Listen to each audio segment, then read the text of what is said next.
Hello guys and welcome back to this channel, where today guys I'll be showing you how to add or change accounts on Yandex Go.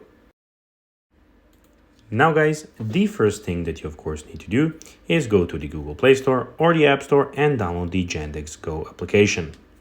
Now when you did that, you just need to go and log into your profile. But guys, if you do not have one, you can always go and register to Yandex Go. But guys, if you do not know how to do that, you can always go to our YouTube channel where we have plenty of how to Yandex Go videos where you can see how you can do this.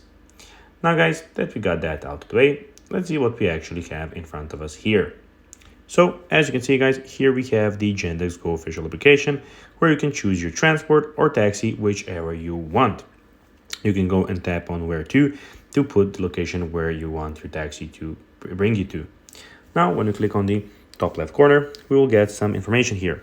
So we can enter your phone number here. We see our current address. We can see some payment methods where you can go and add your payment methods. We can see the support center if you have, of course, any questions. We have safety. We have gifts and discounts where you can go and enter a promo code to get them. We have the settings where you can go and see display traffic, clear map cache. We can go and call, share my location. We can put the dark theme if someone is a fan of that. And also we have the notifications. And also in the end, we have the last information, which is the information tab. Now guys, let's see how you can actually go add or change accounts on Yandex Go. To do so, click on the top left corner and here where it says enter phone number, just click there and you can add an account there.